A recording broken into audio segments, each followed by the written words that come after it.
Decía mi nana Concha, que en paz descanse, que no hay fecha que no se llegue ni plazo que no se cumpla. Años queriendo conversar con Hugo López-Gatell, hoy ya ex subsecretario de Salud, uno de los hombres más atacados después del presidente Andrés Manuel López Obrador durante la pandemia. Y qué mejor que venga a visitarnos en este espacio libre como el viento de nuestros estudios, ahora que ha formalizado su aspiración a convertirse en coordinador de la defensa de la Cuarta Transformación. Hugo López-Gatell, doctor, muchas gracias por acompañarnos. Muchísimas gracias, Vicente. Se me hizo a mí, al fin estaré aquí en Sin Censura. Mil gracias por invitarme. Bueno, ¿cómo van las cosas? Pues vamos bien. La verdad es que arrancamos con gran entusiasmo y con una idea verdaderamente ferviente del proceso. Tenemos un grupo fabuloso de personas mayormente jóvenes, también algunas con bastante experiencia en los asuntos de la política, particularmente en la acción comunitaria de terreno. El grupo está creciendo rápidamente y el grupo está teniendo mucha creatividad. Entonces, arrancamos ayer, presentamos en conferencia de prensa cuál es nuestra perspectiva de la transformación en la Ciudad de México, cuáles son las motivaciones que nos llevaron a tomar esta decisión y dos cosas fundamentales. Nuestra idea se centra desde luego en la justicia social y lo expresamos como humanizar la ciudad. Nuestro propósito es humanizar la ciudad. Y fuimos detallando qué significa para nosotros humanizar la ciudad. Pero lo segundo que quiero destacar es, abrimos desde ahora ya una idea de que la construcción de los consensos políticos necesarios para un proyecto como este requieren no tener una actitud de prejuicio, de secta, de grupo, de pequeño interés, en cualquier sentido.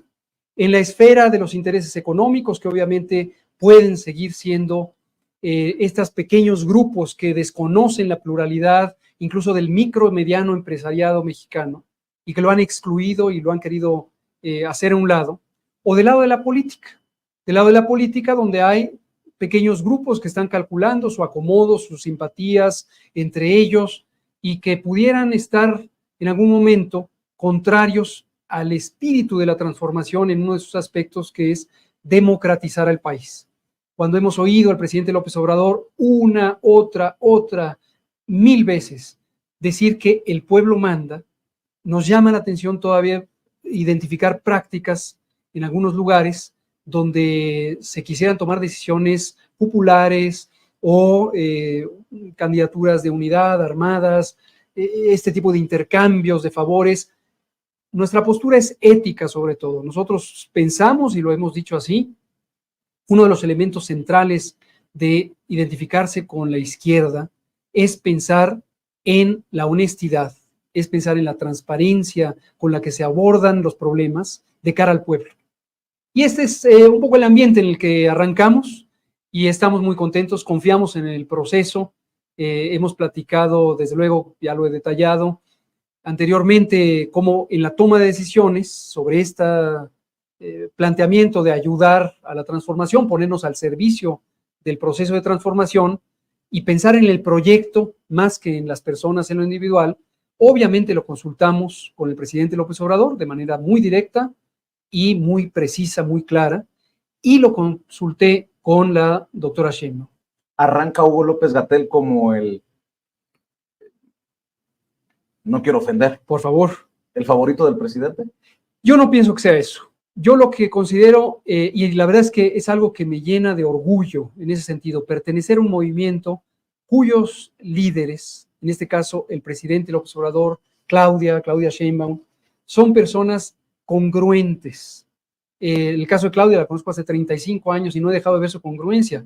Al presidente López Obrador lo conocí personalmente en 1992 y obviamente he seguido todo su paso y toda su trayectoria y siempre he visto esa congruencia. Cuando yo fui a consultar con ellos en los distintos momentos, repetidamente tenía una señal positiva de qué bueno que participes, eres un cuadro profesional y un cuadro político que se puede confiar, en quien se puede confiar, pero también un mensaje muy claro, que no hubo necesidad de que me lo dijeran muchas veces, pero es el mensaje de el pueblo decide.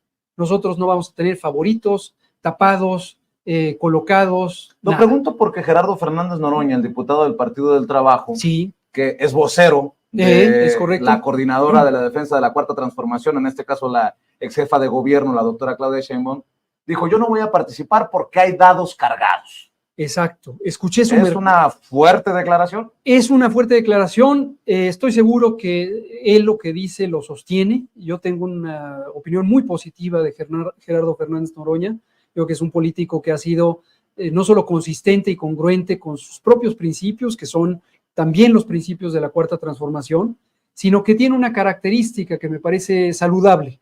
Él, sin censura, expresa las cosas, las dice, aun cuando está pagando muchas veces un costo de personas que les espanta que se digan las cosas con esa amplitud. No conozco cuál es la evidencia que tiene él sobre lo que está afirmando, pero considero que no se debe desdeñar la opinión de Gerardo Fernández Noroña. Y dijo, si hay dos personas que me representan, por eso no le entro a buscar la coordinación en la Ciudad de México y eventualmente la candidatura a la jefatura de gobierno de la Ciudad de México, Clara Brugada y Hugo López-Gatell. Me imagino que eso es algo de lo que hay que también sentirse de alguna manera, no sé si hasta orgulloso. Yo me siento orgulloso y además me parece que es un gesto muy generoso de Gerardo. Gerardo ha ido construyendo además una trayectoria, particularmente en los últimos años, de resistencia ante los múltiples embates que ha sufrido por parte de los grupos de derecha, de los grupos conservadores, y al interior del movimiento de transformación, yo creo que él ha sido respetuoso de tiempos, espacios, personajes, protagonistas, y eso me parece muy loable. Que él me reconozca como una de las dos figuras en las que se siente representado, la verdad que lo aprecio, me parece un gesto muy generoso y desde luego lo tendré muy en cuenta. Provocador profesional. Por favor. Sin censura. ¿En qué piel se siente más a gusto Hugo López-Gatell? ¿En el de científico? ¿En el de político? Bueno, eso me gusta, esa pregunta me gusta. Por una razón diferente a este proceso, cuando empezó, más o menos cuando empezó la pandemia, una amiga mía, muy apreciada, me prestó o regaló, la verdad es que ya no se lo devolví, el libro de Max Weber que se llama El político y el científico. Y entonces empecé a explorar un poco la perspectiva para la audiencia que no esté familiarizada con este texto. Básicamente Max Weber, que es uno de los pilares de la sociología contemporánea, plantea un dilema al que se enfrentan los seres humanos, que están construidos a partir del razonamiento científico y de la práctica de los métodos científicos. Y es cómo pueden hacer que su trabajo científico, quizá de descubrimiento, de generación de conocimiento nuevo, tenga una realización en el bienestar de las personas, de las sociedades, de los seres humanos. Y cuando empieza a moverse las cosas, la balanza, los límites entre la ciencia y la política como una expresión de la aplicación de conocimiento a decisiones de gobierno que favorecen el bienestar de las personas. También reflexiona sobre las críticas que se enfrentan en cada bando y me parecen muy interesantes porque ahora las estoy experimentando. En primer lugar, del lado de la academia, del lado de la ciencia, no faltan los señalamientos críticos que dicen abandonó la ciencia, traicionó a la ciencia, se alejó de la pureza del conocimiento científico. Del lado de la política dicen, y este extraño, este fuereño, nos está invadiendo nuestro espacio. Si él es un técnico, que se quede en su mundo. Y eso, más allá de esta dicotomía, de este posible dilema entre ciencia y política, yo pienso que representa mucho cómo a veces los seres humanos tendemos a encasillar a las personas en una sola identidad. Eres político, o eres científico, o eres, incluso entre profesiones, ¿no? Si alguien es, qué sé yo, ingeniero y se va al mundo de la arquitectura, los arquitectos lo repudian porque cruzó la línea. Lo digo con estos detalles porque en nuestro planteamiento sobre la transformación para la Ciudad de México, una de las cosas que está enfatizando con la perspectiva de humanizar la ciudad es que debemos trabajar por justamente usar los más refinados instrumentos de la política, que no de la politiquería, citando al presidente López Obrador, para construir consensos genuinos, no negociaciones, no sumisiones y abusos, consensos genuinos. Necesitamos construir una plataforma de diálogo transparente, abierta, en la que distintas personas que tienen diversidad de identidades, diversidad de condiciones, diversidad de afinidades o inclinaciones político-ideológicas, puedan construir. La transformación no es sostenible si no se construyen consensos en los que todo mundo pueda ser incluido. No quiere decir sacrificar convicciones, de ninguna manera, pero quiere decir saber actuar democráticamente para que la diversidad o la discrepancia de opiniones, la pluralidad de perspectivas, se resuelva de manera amigable, de manera respetuosa, con fundamento en los derechos humanos. Creo que no peco si digo que muchos, como tu servidor, reconocemos tu labor durante la pandemia. Muchas gracias. Pero hay comunicadores, analistas, académicos, que te han colocado el mote de doctor muerte. ¿Te duele, Hugo?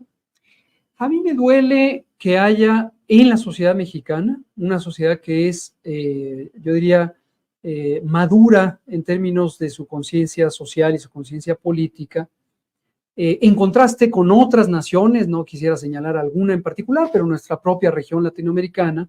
Yo considero que en México hemos tenido la fortuna de haber vivido 3 transformaciones previas, desde luego la independencia, la reforma y la revolución, que con gran dolor y gran sufrimiento le imprimieron al pueblo mexicano una perspectiva de mayor amplitud mental, cultural, ya no digamos solamente ideológica en el respeto a la diversidad. Entonces, lo que me duele es darme cuenta que en los segmentos más conservadores, más prejuiciosos, más egoístas, perviven expresiones de radicalidad intolerante. ¿Hipócrita? A veces son hipócritas, a veces son cínicos. Y aquí cito también, para citar la fuente con la costumbre de venir de la academia, el presidente López Obrador. Él hace una caracterización fabulosa cuando dice: el conservadurismo tiene estas 2 caras, la hipocresía y el cinismo. Pero dice, prefiero a los cínicos, porque por lo menos se sabe qué esperar de ellos. Pero tenemos un segmento de gran hipocresía en la academia, incluso en las universidades públicas, por supuesto también en el mundo empresarial, que lanzan la piedra, esconden la mano. Yo quisiera escuchar, y no lo he escuchado, lo he buscado a lo largo de estos años de ataques contra mi persona y contra el proyecto.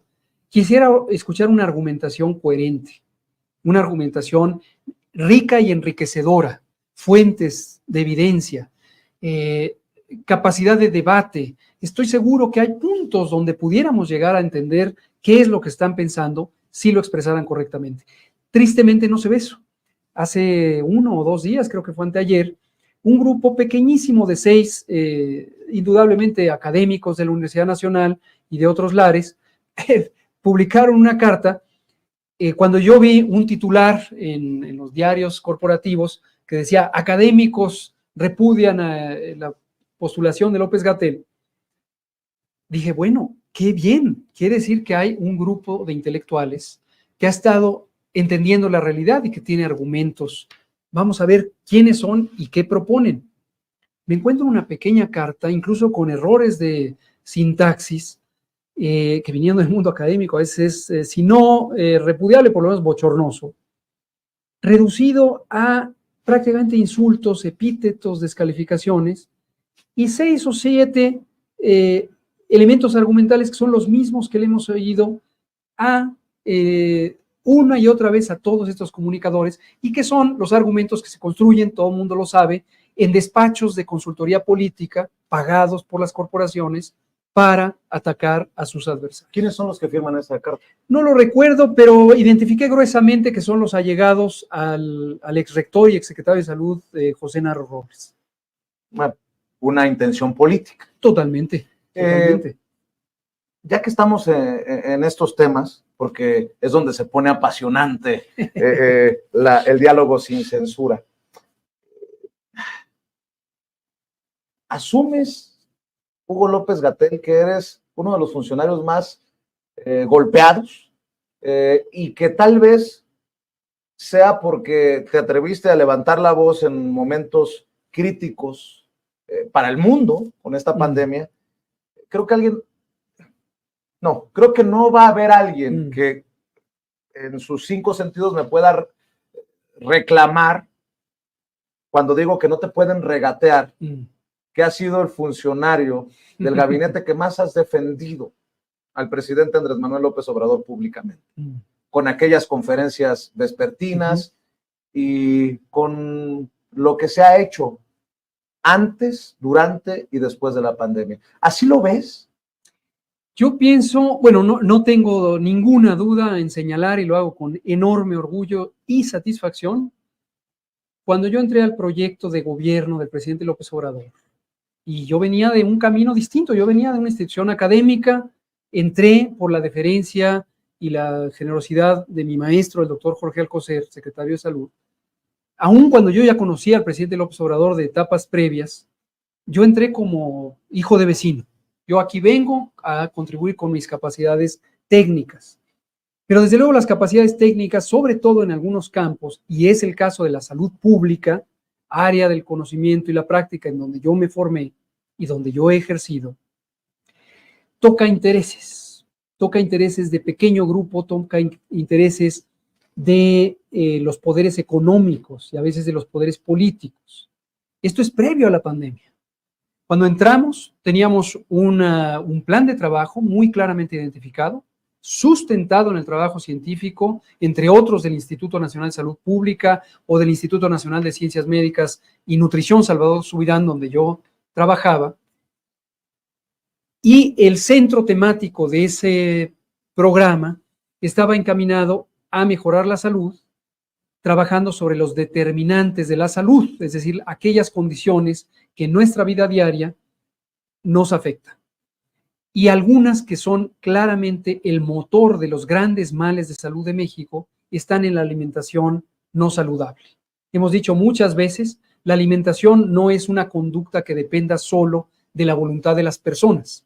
Principalmente depende del acceso efectivo a los alimentos. Si estos son saludables, nos va a ir bien. Si estos son comida chatarra, bebidas azucaradas, nos va a ir muy mal, como nos ha ido. México tiene, se sabe, una de las mayores epidemias crónicas de obesidad, sobrepeso, diabetes, cánceres, que están asociados con la mala alimentación. Entonces empezamos, una de nuestras primeras acciones fue establecer los etiquetados de advertencia, estos octágonos negros que nos alertan de los productos industrializados, cuáles tienen exceso de grasa, azúcar, sal, calorías, etc. La reacción nos dejó esperar y no hay que perder de vista que en el sexenio de Enrique Peña Nieto, el secretario Narro y mi antecesor en la subsecretaría trabajaron mano a mano con la industria alimentaria y la industria de los refrescos para impedir las políticas públicas que proponíamos desde la academia, precisamente, por interés propio, interés de grupo. Déjame ver si entiendo, doctor. Sí. O sea que las Coca-Cola, las Sabritas, los Bimbos, pueden ser de las empresas enojadas contigo y que podrían estar financiando estas campañas sucias. Lo considero altamente probable. Y lo considero altamente probable porque identificamos que el contenido, tiempos, personajes, orientación de los ataques, en primera empezaron antes que la pandemia. Entonces, nada tienen que ver con que si el cubrebocas o no cubrebocas, si las pruebas rápidas o no pruebas rápidas, nada tienen que ver con las dolorosísimas estadísticas que en todo el mundo se vivieron de pérdidas de vidas humanas. Es una escalada previa. Y aquí quiero hacer una distinción importante y me dirijo a la clase media mexicana en un segmento muy amplio como lo es. Desde los medianos y quizá grandes empresarios, nacionalistas, patrióticos, honestos, que han llevado una vida de construcción de riqueza a partir de prácticas legales, legítimas, y que no se han prestado a la corrupción o que no se han prestado a la manipulación del poder público. Desde eso, en términos monetarios, los pongo como una especie de escala, hasta desde luego un vasto universo de la clase media que son profesionistas, pequeños comerciantes, pequeños empresarios, personas incluso vendedoras, ambulantes, personas desempleadas, personas que son trabajadoras manuales, pero que por alguna clase de bonanza económica, quizás circunstancial, se adscriben ideológicamente o referencialmente a la clase media. Toda la clase media. Yo no me estoy refiriendo a ellos y ellas cuando digo aquí hay un ataque de los grupos conservadores.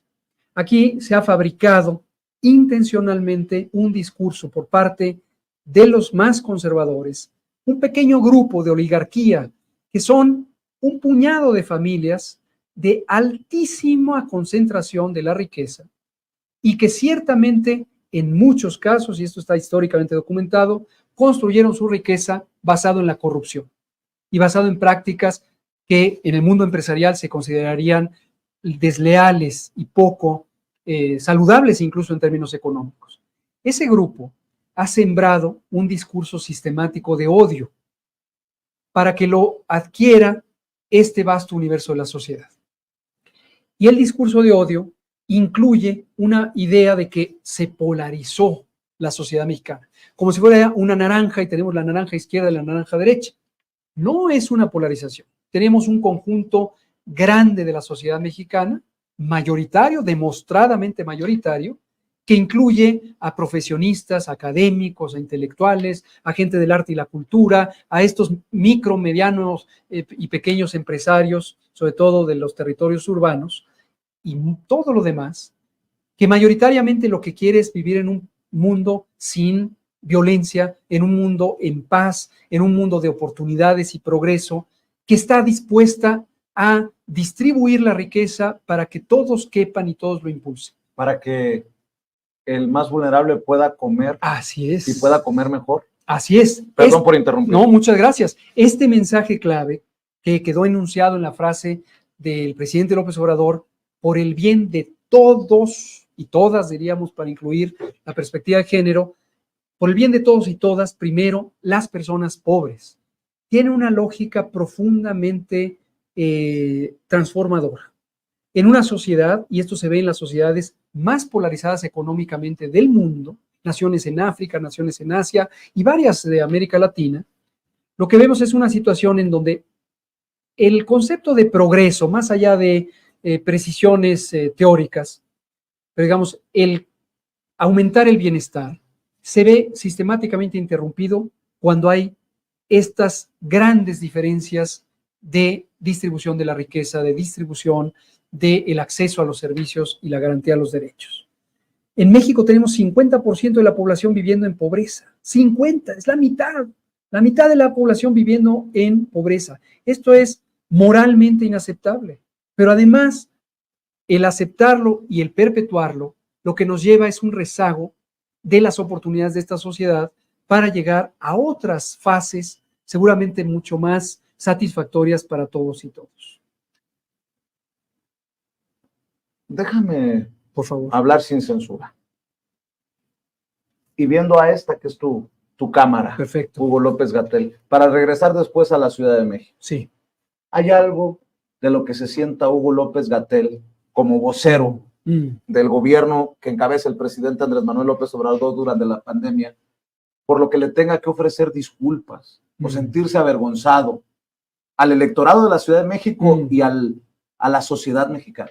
Esta reflexión la hemos hecho una y otra vez. Y no porque nos la impongan desde afuera, o no porque nos pongan caricaturas o cartones, o que llegue una senadora en estado al límite de la racionalidad a poner mantas en la tribuna honorable del Congreso de la Unión.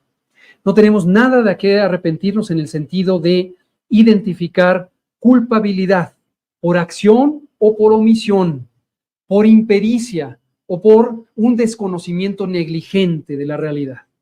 La actuación durante la pandemia de COVID-19 estuvo basada en raíces científicas muy profundas, en la formación, preparación de muchos de nosotros, porque no fui nada más yo, un equipo multidisciplinario que no pertenecía solamente al gobierno. Nos ayudó la UNAM, nos ayudó la UAM, nos ayudó el Colegio de México, nos ayudó el Tecnológico de Monterrey, nos ayudó el ITAM, nos ayudó CONACYT, nos ayudó la Universidad de Guadalajara, nos ayudó una red de centros del intelecto, pero también nos ayudó a reflexionar el pueblo de México directamente.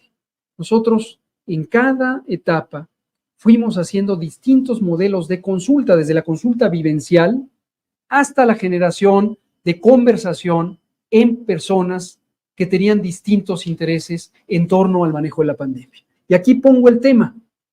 Si la mitad de la población mexicana vive en condiciones de pobreza, ¿qué hubiera pasado si hubiéramos adoptado un modelo no científico y racional de control de la movilidad poblacional? En América Latina, en múltiples países, e incluso en la ilustrada Europa occidental, se usaron modelos policíacos, en algunos casos militares, de control de la movilidad de la población. Se les multaba, se les sancionaba, se les restringía. En una sociedad, como es la mayoría de las sociedades europeas, en donde hay una distribución, si no perfecta, mucho mejor de la riqueza, se puede atenuar eso. En México no se podría atenuar porque la persona vive al día. Y si el carpintero Juan no sale hoy a trabajar, o el albañil Roberto no sale hoy a trabajar, o la señora Mariana no sale hoy a planchar, entonces van a sufrir escasez en lo más básico, en el alimento, en el sustento de sus hijas e hijos. Pero no solo eso. Esta clase media a la que me referí incluye restaurantes, incluye tintorerías, incluye pequeñas tiendas de diversas cosas, tlapalerías, papelerías, etcétera. Incluye conductores de las plataformas digitales de transporte, incluye taxistas tradicionales, incluye conductores de los microbuses, etcétera, etcétera. Esta población logró resistir a la pandemia porque fuimos articulando los mecanismos para que no hubiera una restricción fanática de la movilidad social. Y una cosa también muy importante, para nosotros, para el gobierno de la Cuarta Transformación, y me refiero al gobierno en su conjunto porque esa es la visión que teníamos todas las funcionarios y funcionarias y también, por supuesto, el presidente. La libertad es un valor sagrado. En el momento en que uno empieza a justificar, restringir la actuación de las personas en su vida cotidiana, en sus decisiones, con una razón que no es consultada, que no es consensuada con el pueblo, uno se está acercando a un modelo autoritario que no nos gusta a nadie. Y esto es muy contrastante porque el discurso de odio de la prensa, de la oligarquía, es el autoritarismo. El dictador López Obrador. El dictador López Obrador. Nosotros respetamos al pueblo. El pueblo de México es un pueblo muy maduro, es un pueblo muy generoso. Hemos tenido múltiples crisis a lo largo de la historia, políticas, sociales, incluso climáticas. Hemos tenido terremotos. La Ciudad de México es ejemplo de virtud en este espíritu generoso en donde todo mundo se vuelca a ayudar al otro. No puede uno faltarle el respeto al pueblo diciéndole simplemente esta es la orden.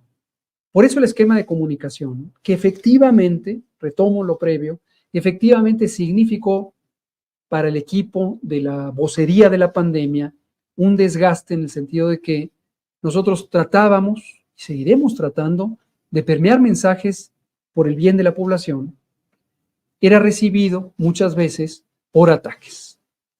Pero nosotros, por razones científico-técnicas de la salud pública, hay toda una materia de comunicación de riesgos en salud pública, en la que yo estoy entrenado, pero además por razones de convicciones sociales y perspectivas políticas, decidimos tratar a la población, al pueblo de México, como un pueblo adulto, como un pueblo sensato, sabio.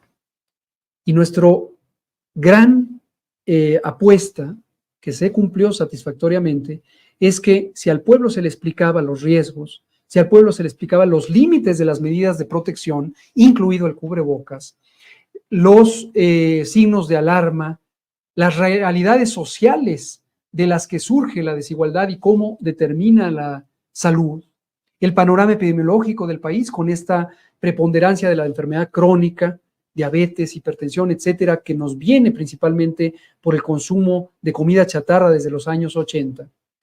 Entonces, el pueblo reaccionaría y el pueblo reaccionó. Tenemos estadísticas y estudios formales no hechos por nosotros, hechos por universidades británicas, entre otras, o asiáticas, japonesas, que comparan en ese momento, en la fase aguda de la pandemia, el porcentaje de uso de cubrebocas en las naciones del mundo. Y es impresionante porque hasta arriba están 5 naciones asiáticas: Japón, Singapur, la región de Hong Kong, que ahora pertenece a China, etcétera, varios que no me voy a acordar en este momento, y México, con porcentajes de uso de cubreboca superiores a 87%. Y al tiempo estábamos oyendo en radio y televisión comerciales, en los periódicos corporativos, es que no usan el cubrebocas, no lo recomendaron. Y hay acusaciones incluso formales ante los instrumentos de procuración de justicia diciendo que la falla fue no recomendar el uso de cubrebocas, cuando lo recomendamos sistemáticamente y cuando además tuvimos un éxito rotundo, universal en la población mexicana. Entonces sí hay una desconexión fuerte, pero lo digo, gracias por la oportunidad de decirlo, nuestra conciencia está tranquila porque actuamos con nuestra mejor intención, con base en nuestros mejores instrumentos de conocimiento y nuestra experiencia, y siempre, absolutamente siempre, de cara al pueblo. Y el pueblo sabe lo que hicimos y el pueblo lo reconoce. Si gustas, doctor, podemos ir y venir en los Por temas. favor, todos los Pero necesarios. déjame preguntarte, porque hace unos días vi la película Oppenheimer y pensaba en ti, este científico que termina siendo el culpabilizado por la bomba atómica, y que sus intenciones iban a veces entre el bien y el mal, pero que demuestra que ni ángeles ni demonios, que todos tenemos claroscuros. Así es. Hay gente que te quiere ver en la cárcel. Sí. Hay políticos, adversarios políticos suyos que quisieran meterte al bote.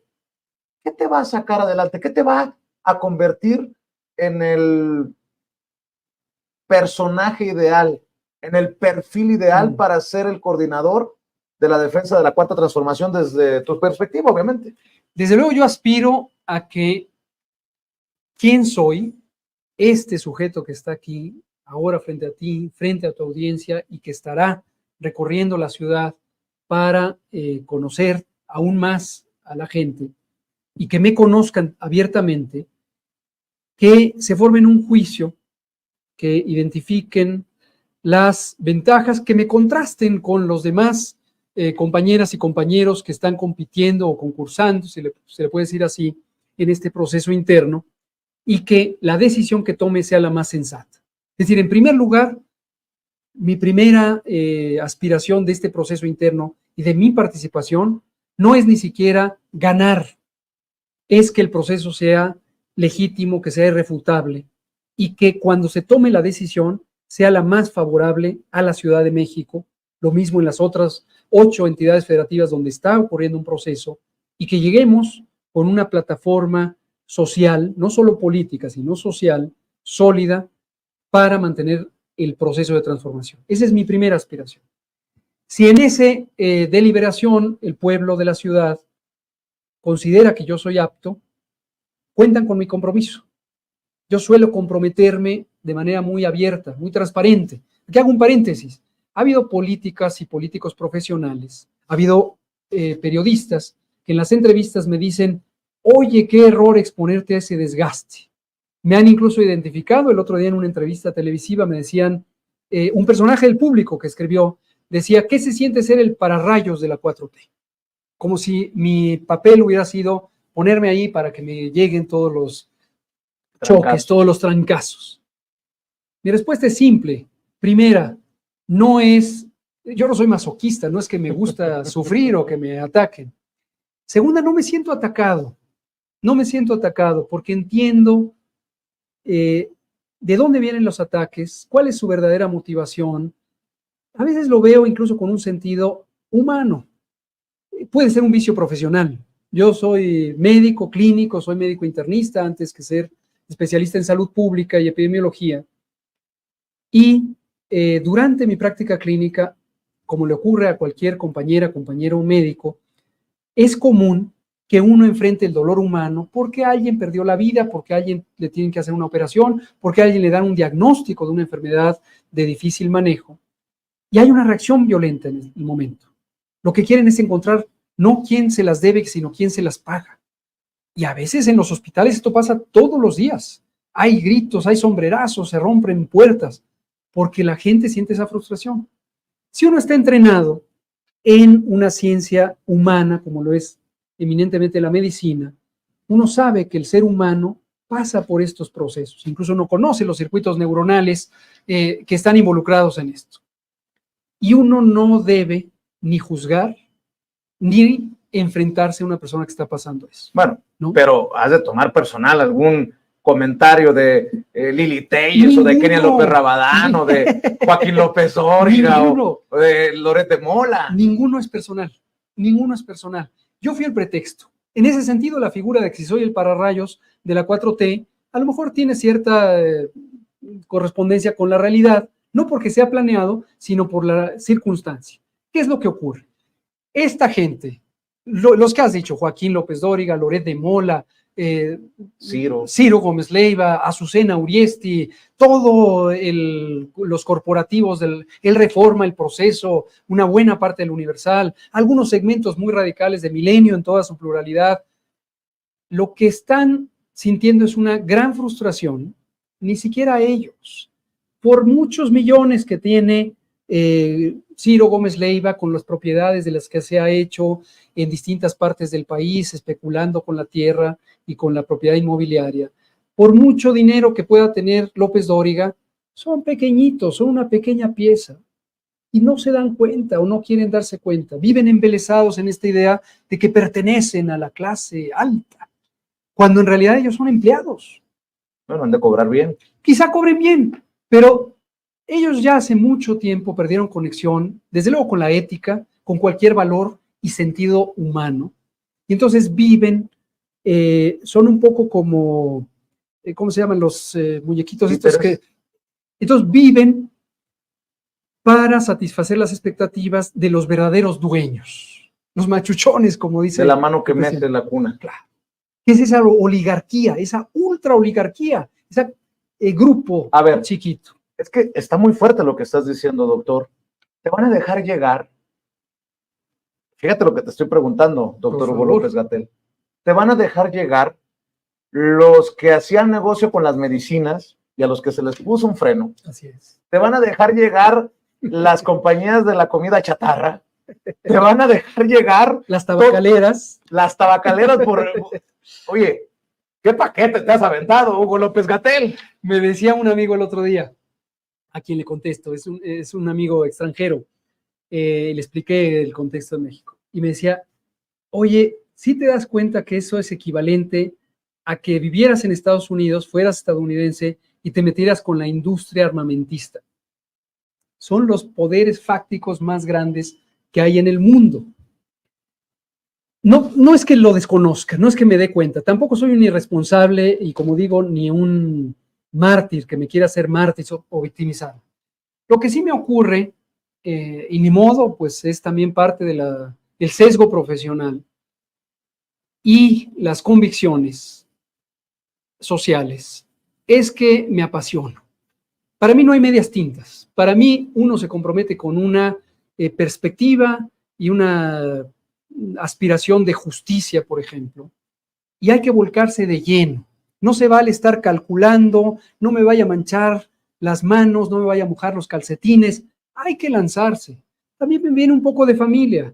Mi abuelo, Paco, es un individuo que a sus 40 años, siendo terrateniente, siendo católico, siendo militar, luchó contra el fascismo en España, renunció a cualquier privilegio y tuvo que salir huyendo con sus 3 hijos y su mujer, mi abuela Mercedes, y se asentaron en México, con una mano delante y otra atrás. Entonces, cuando yo tengo esos ejemplos en mi propia vida personal, yo no puedo, es más, no es que yo no quiera, es que no puedo renunciar a ese compromiso. Es un compromiso ético de muchas generaciones, ¿no? Si nos va a ir bien o nos va a ir mal, si nos van a atacar o no nos van a atacar, no podemos sacrificar lo más por lo menos. Y regresando a la pregunta sobre la dinámica al interior del gobierno, lo que incluso analistas muy profesionales en la academia y en la práctica me han explicado es, a mí me atacaron porque no podían atacar al presidente López Obrador. Ah, caray.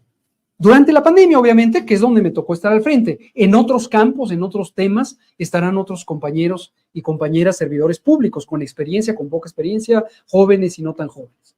Pero el momento crucial de la pandemia, toda esta gente estaba viviendo, estas oligarquías, estos grupos de poder y sus voceros, estaban viviendo la frustración de perder privilegios, de no poder seguir acrecentando sus intereses a costa de la riqueza nacional y a costa del poder público.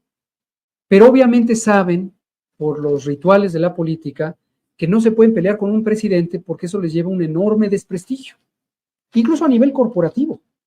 Pensemos en una empresa nacional o multinacional cuyo asamblea de accionistas se da cuenta que los funcionarios de la empresa o colegas accionistas se están contraponiendo al poder público de una nación del tamaño de México, con 130 millones de habitantes, la 14ª población y la 11ª economía. Es inconcebible y eso tiene consecuencias. Claro. Porque habla de un acto irresponsable, porque habla de una fuga realmente del contexto de lo que está ocurriendo. Entonces, en un momento dado, dijeron, bueno, ahí hay una presa fácil. Este funcionario relativamente no tan grande. Pero que le salió respondón y salió más cabrón que bonito. Dicen en mi barrio. Bueno, el presidente lo único que dijo es, querían pollito y le salió un gallo. Oye, doctor, ya que estamos hablando de esto, mencionas la historia familiar. Sí. Y la migración, este fenómeno que también tiene la Ciudad de México en algunos momentos complicada, sí, por el paso de muchos migrantes, sí, será uno de los temas que tendrá que abordar la persona que termine siendo jefe o jefa de gobierno de esta gran capital.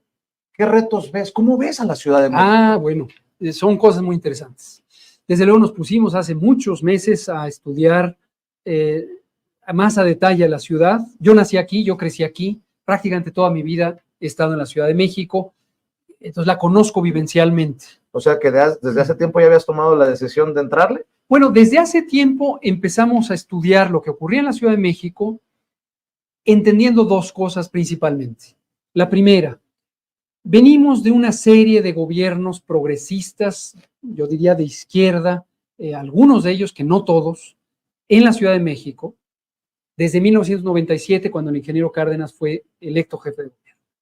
Desde luego, todo el periodo de gobierno del presidente López Obrador, y las políticas estuvieron orientadas al bien común, a la justicia social, a poner en práctica servicios a cargo del gobierno que son una responsabilidad, si no exclusiva, prioritaria del gobierno: educación, salud, promoción de la vivienda, transporte, reorganización del territorio y reordenamiento territorial, etc. Después tuvimos algunos vaivenes. Inmediatamente después del presidente López Obrador tuvimos dos gobiernos que empezaron a hacer un poco de negociación y zigzagueo y regresaron a modelos de práctica de asociaciones público-privadas. Caramba, esto no le va a gustar ni a Marcelo Ebrard ni a Miguel Ángel Mancera. La evaluación objetiva documental muestra eso. Marcelo Ebrard y Miguel Ángel Mancera. Te comento cómo hicimos el análisis. Y aquí se pone sabroso. A ver, venga. Dijiste que sin censura. Órale, venga. Dijiste que sin censura. Nosotros evaluamos los distintos temas: salud, vivienda, trabajo, educación, movilidad, parques y jardines, servicios de agua, de gas, eléctricos. Columna 1, presidente Andrés Manuel López Obrador. No nos fuimos hasta el ingeniero Cárdenas, pero empezamos ahí. Columna 2, Ebrard. Columna 3, Mancera. Columna 4, Sheinbaum. Punto a punto fuimos caracterizando, sin prejuicio, quiero decir, no era vamos a construir una historia de nuestro prejuicio. ¿De esto hablabas en la conferencia? Muchas veces hablé de esto. Pero de ayer, ¿no hablaste de esto? Un poco. Ahorita, si quieres, lo ligamos. Bueno, perdóname por interrumpir. Venga. Entonces, lo que fuimos viendo, pongo el ejemplo de salud, que quizás es el que tengo más en la memoria. Cuando el presidente López Obrador gobernó la Ciudad de México como jefe de gobierno, tomó una decisión crucial en un momento donde en el nivel federal, con Fox, con el secretario Julio Frenk, se estaba implantando la segunda ronda o la segunda fase, algunos dicen la segunda generación de reformas al Sistema Nacional de Salud, tendientes a privatizarlo, tendientes a segmentarlo, tendientes a convertir la salud como una mercancía. El instrumento fue el famoso Seguro Popular, que ha sido tema de conversación todo el sexenio. Una a una de las 31 entidades federativas, los 31 estados, fueron cayendo en lo que posiblemente fue una trampa presupuestal, financiera y político-administrativa, y no les quedó más remedio que incorporar el Seguro Popular. El presidente López Obrador se resistió hasta el último momento en que eso era viable, sin exponer a la administración de la Ciudad de México y sin exponer a la población de la Ciudad de México. Hasta que no le quedó tampoco de otra y dijo, venga, entremos. Y fue prácticamente en el último año. En paralelo, durante ese gobierno de él impulsó el modelo de servicios universales, públicos y gratuitos, medicamentos y servicios de atención médica, amplió la infraestructura, renovó la infraestructura, mejoró las condiciones de trabajo del personal de salud. Conste que estoy hablando solo de un ejemplo, pero lo tenemos para cada tema, para cada sector. Cuando termina su gobierno, viene una entrega casi total al modelo neoliberal del Sistema Nacional de Salud, del gobierno en ese momento de Felipe Calderón. ¿Y qué pasó con Ebrard? A ese es al que me estoy refiriendo.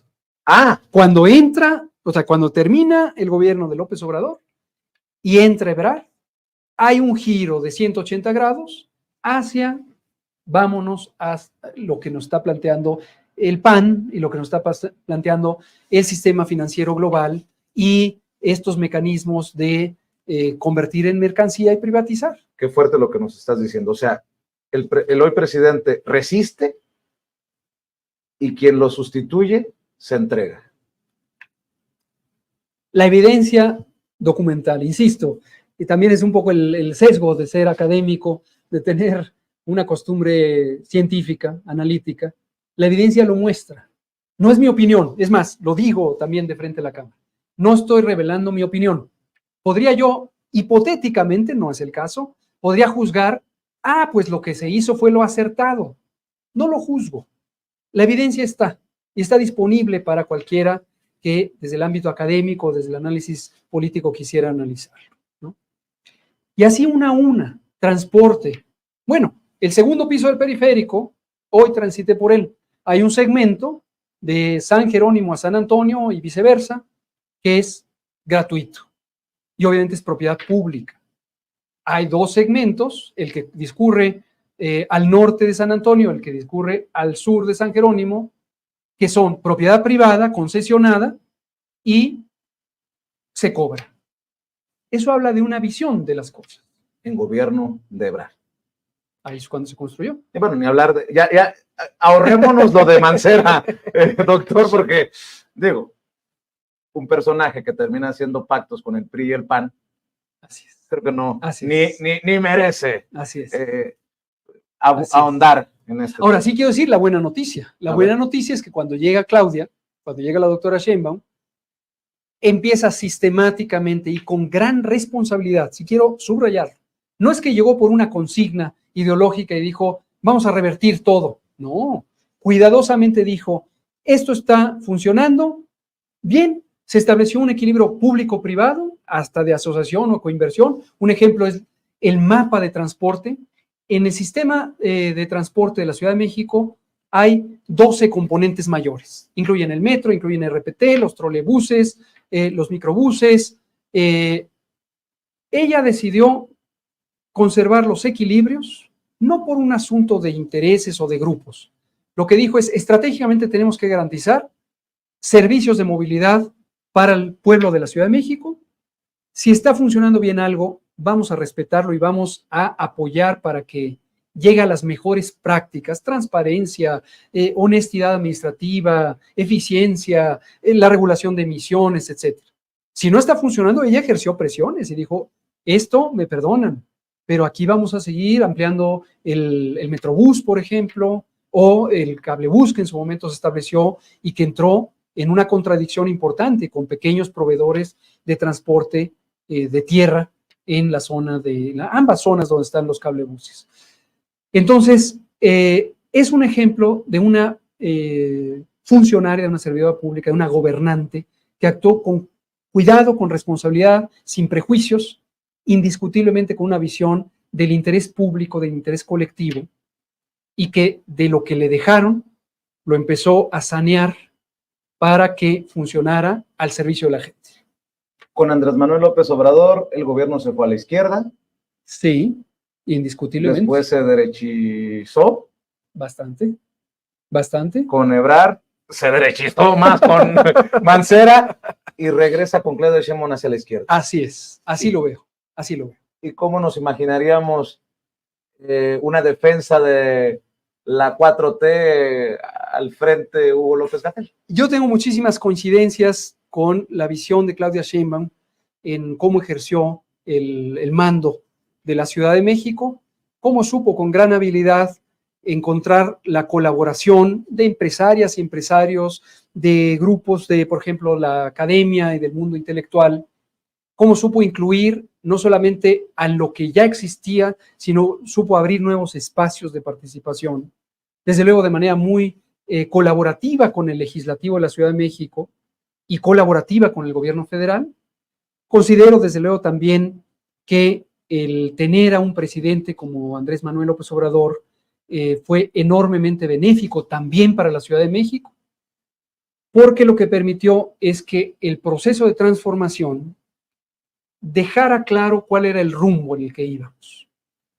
Pensar en la adversidad a la que se enfrentó el propio presidente López Obrador cuando fue jefe de gobierno, teniendo a Fox y sus desfiguros en el gobierno federal, lleva a situaciones muy complejas. Yo no me quiero ni imaginar cómo hubiera sido una situación pandémica del tamaño de COVID-19, teniendo en alguno de los dos gobiernos, el nacional o el local, a grupos ultra intolerantes como son los grupos conservadores que han gobernado, que están trabajando al servicio de los pequeños grupos, ¿no? Dicen en inglés, let me cut to the chase. Déjame Por cortar favor. por los atajos. Hugo López-Gatell sí firma y firmaría y seguirá firmando con la izquierda. Definitivamente. No, en eso no tengo la menor duda y creo que gracias por la oportunidad de dejarlo en claro. Y déjame contarte, tratando de no abusar del tiempo, una pequeña anécdota chusca que la dije ayer en la conferencia de prensa. La semana pasada me entrevistó un periodista, cual se lo agradezco, de alto nivel, muy reconocido, muy prestigioso, muy brillante.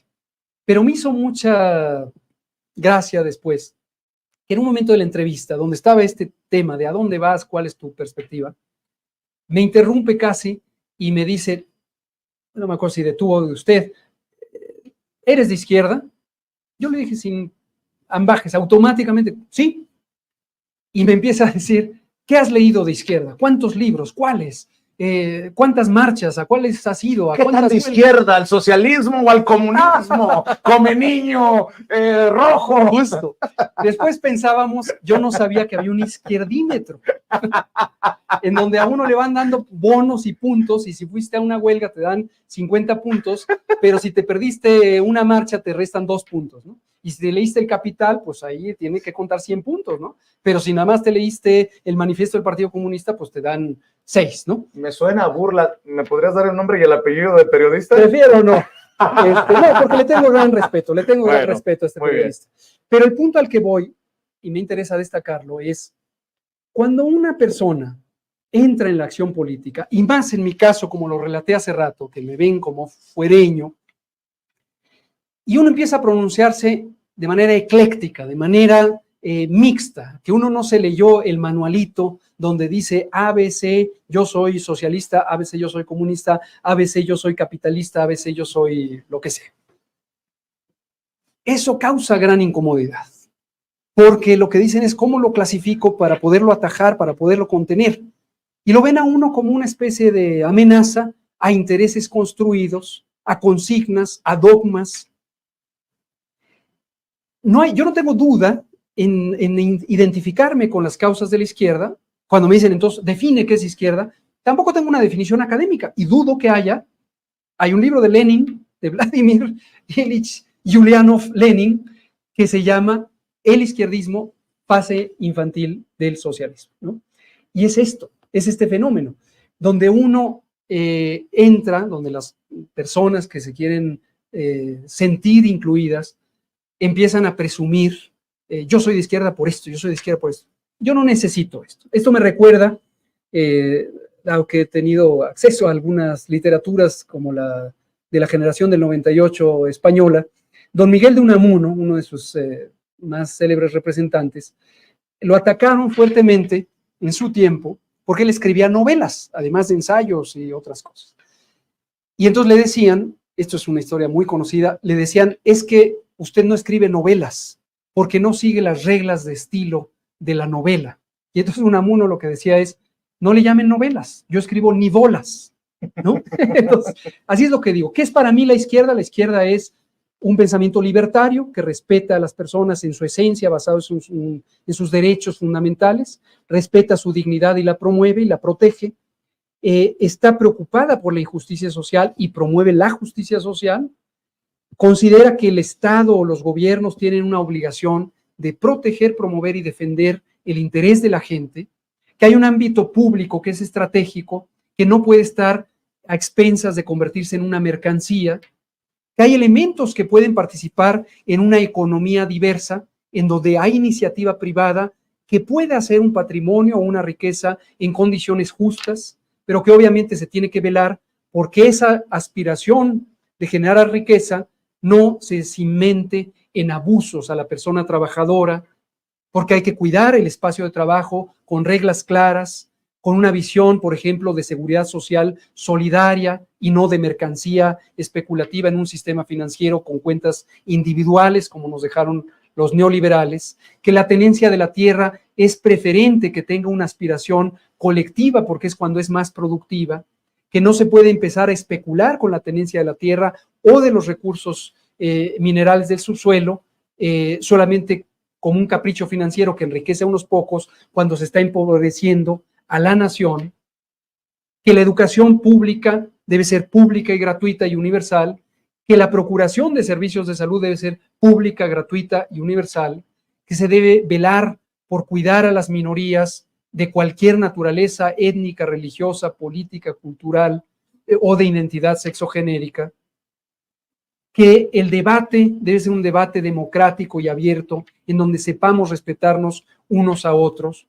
Podría enunciar un conjunto muy amplio de características de la vida social que desde mi punto de vista representan el pensamiento de la izquierda, porque además lo puede uno constatar que a lo largo del tiempo esa ha sido la postura de la izquierda. Pues nada más hay que contrastarlo con los conservadores y la derecha, y cuando abren la boca, o en el Senado, o en la Cámara de Diputados.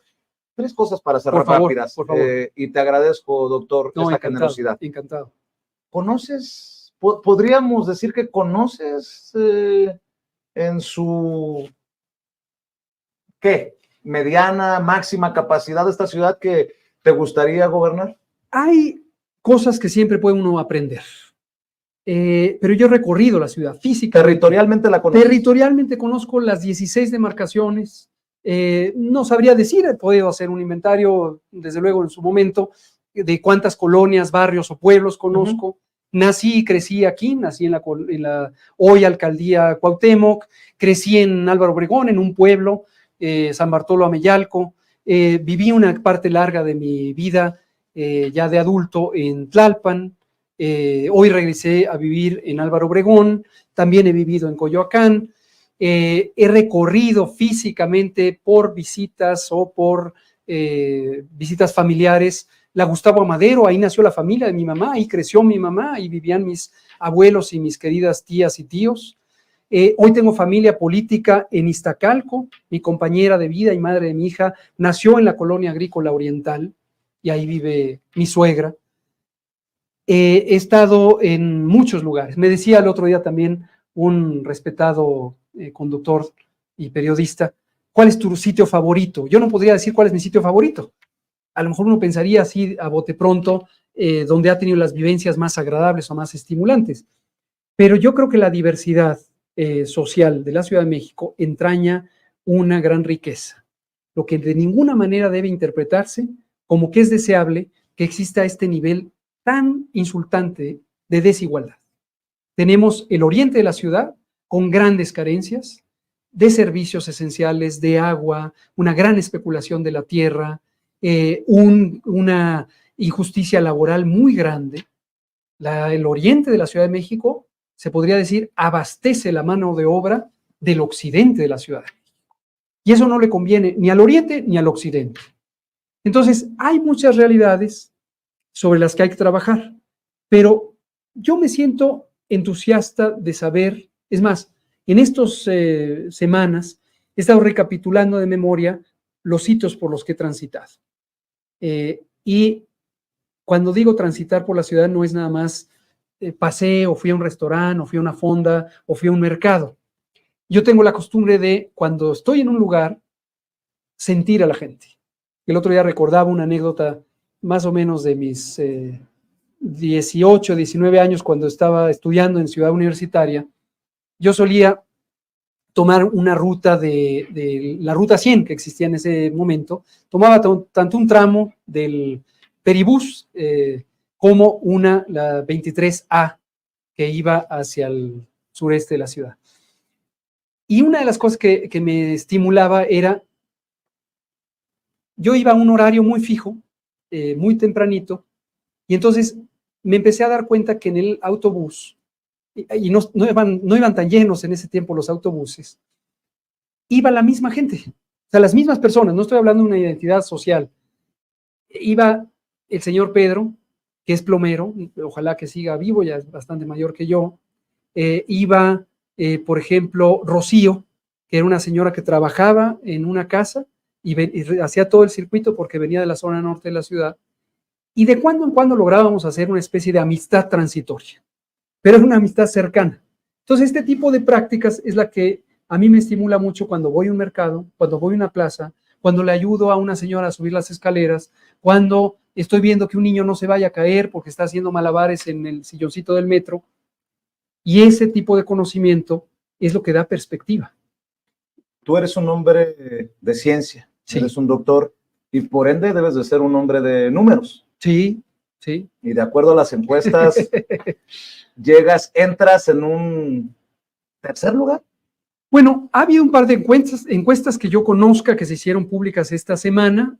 No creo que esté de sobra que la población conozca. Por ejemplo, la encuesta que se publicó en el Universal ayer o ayer, es una encuesta que se levantó antes de que yo anunciara que iba a participar. A ver, o sea que Hugo López-Gatell dice, no estoy en tercero necesariamente. Bueno, yo no solo sé de números, sé de encuestas. Soy epidemiólogo y uno de los instrumentos que uno aprende es bioestadística. Fui director de encuestas nacionales de salud en el Instituto Nacional de Salud Pública. Entonces también conozco de lo que significa la volatilidad de la señal que recaba una encuesta, depende del contexto que se le haga. A mí me llamó la atención que lo sacaran, no solo que lo sacara el Universal, sino que quien mandó a hacer esa encuesta quisiera que saliera en este momento. Antes de que anunciaras tu registro. Yo no había anunciado el registro cuando se empezó a hacer el levantamiento, se terminó a hacer el levantamiento de la encuesta, y un fenómeno que las personas especialistas en ciencia política ya me habían alertado es, hoy tú tienes dos compañeras, compañero, que llevan haciendo de facto una campaña política meses, no días ni semanas, meses. Y nadie sabe que tú vas a participar. Entonces, medirlos, pues es una medición, lo que llamamos en forma científica sesgada, desequilibrada. Entonces, ¿no? Hay que esperar otra. Yo creo que hay que esperar. y veamos los números, cómo van saliendo, y veamos cómo se va formando un juicio al pueblo de México. Y para cerrar, doctor, ¿qué no conoce uno todavía de Hugo López Gatell? Y no me puedes mentir, ni me puedes sacar la vuelta, porque te va a regañar tu mamá cuando vea esta entrevista. Exactamente. Que sí la ve, que sí la ve. No por mí, sino por Vicente. No, a ver.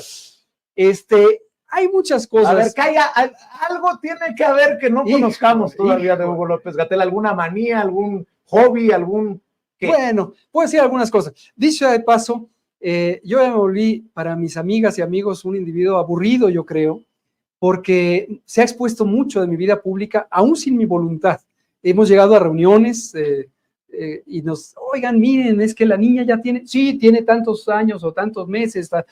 Bueno, es que miren, estamos cambiándonos de casa. Sí, claro, pues están cambiando a tal lugar, porque entonces, todos nos lo conocen, ¿no?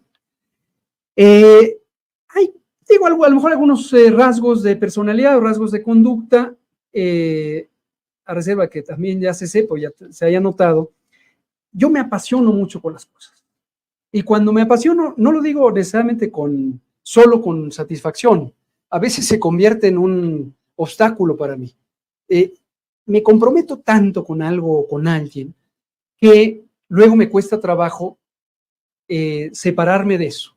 Y claro, ocurre una vez, pero luego viene otra necesidad y me meto, y luego viene otra, me meto. Y entonces a veces sí interfiere incluso con mi bienestar, porque estoy saturado de pendientes. Ya decía yo que tantas canas Estas obedecían a cosas más o menos que compartimos. Más o menos. Hugo López Gatell. Exacto. Te quiero agradecer, doctor. Mil gracias. Te quiero agradecer y espero que sea la primera de muchas oportunidades todas las que podamos coincidir. Claro que sí. Y que lo que venga sea lo mejor Gracias. Para la gente que vive, que trabaja, que se mueve en la Ciudad de México y para México. Ojalá que así sea, definitivo. Muchas gracias, Gracias, Vicente. doctor Hugo López Gracias. Gatell. Amigos, amigas, hablamos sin pelos en la lengua, sin censura, con el ex subsecretario Hugo López Gatell, hoy ya formalmente aspirante a la coordinación de la defensa de la Cuarta Transformación. Y como todos aquí somos sin censura, le pido que comparta con familiares, amigos, contactos, a través de WhatsApp, de Facebook, de Twitter, por donde usted quiera, este contenido, sin pelos en la lengua, honesto, transparente y sin censura. Buenas noches.